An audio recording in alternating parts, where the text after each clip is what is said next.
So when we're assessing aggression, this is something that I really spend a lot of time thinking about and trying to improve in my own work at my school.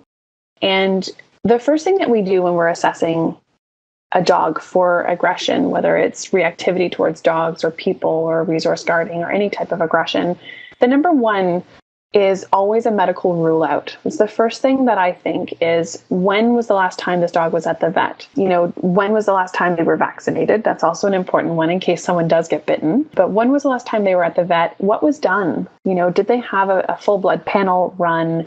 Were they checked out to see if there's any stiffness or arthritis or hip dysplasia? Are you seeing any signs of health challenges with these dogs?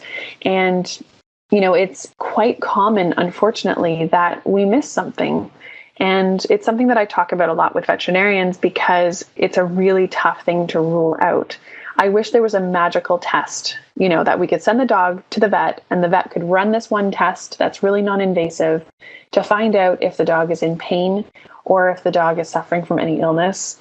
Oftentimes, it's a matter of finances. We're not going to send the dog to the vet when they're having a resource guarding challenge and say, okay, let's run a full blood panel. Let's run a thyroid panel. Let's do some testing to rule out these top 10 diseases. Let's do a physical exam. Let's do some eye exams, some hearing tests, and then maybe an X-ray, a CAT scan, and an MRI. Let's just rule everything out. It's just not possible. It really isn't. But, there are some basic tests that vets, will run just to sort of see, are the organs working correctly? Is the thyroid okay? Is the dog in any pain? Do they have any stiffness in the back end or in their joints? Does this dog have any gastrointestinal issues? And that's a really, really big one. Is the gut. The gut is the second brain. We know that for humans, it's no different for dogs. If we have good gut health, then we have good mental health. And oftentimes, you'll see a lot of studies floating around the internet frequently about how anxiety and depression are linked to our gut bacteria. So the first thing that I do is a medical rule out. And that, in my opinion, will also include a nutritional consult. Can we talk to, my colleague Sabine, who is a phenomenal nutritional consultant for dogs, and really get that dog on a fantastic diet, whether it's home cooked or raw or a high quality kibble or wet food. We really want to look at the true holistic view of this dog. And once all that's done, we may see an improvement in the behavior, but we're still going to get working on it anyways. So the next step in assessing is the fight to bite ratio.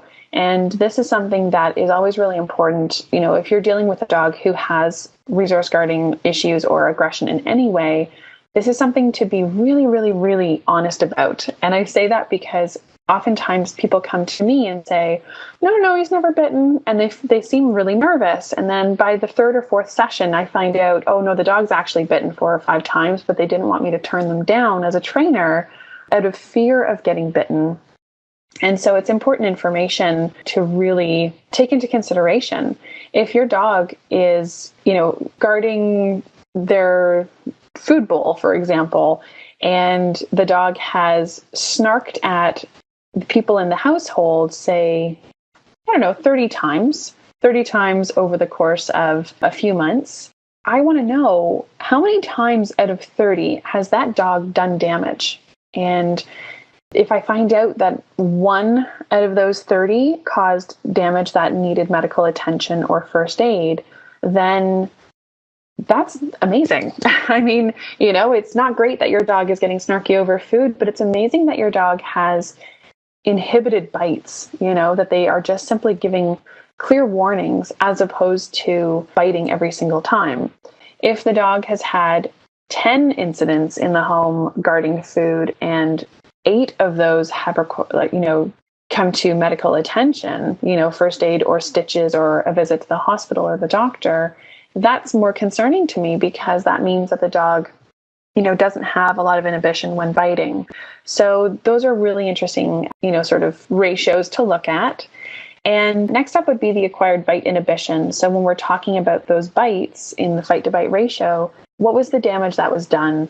Was the damage done, to a bare arm Or did the dog bite through denim pants and do significant damage? I have to sort of weigh that out a little bit to see what the actual bite inhibition is. If the dog bites your bare arm and leaves a scratch, okay, well, that's pretty understandable. It's bare skin. And, if the dog bites you through your jeans and causes, 30 stitches, well, then, wow, we've got a little bit of a challenge because that dog's bite inhibition is really quite poor.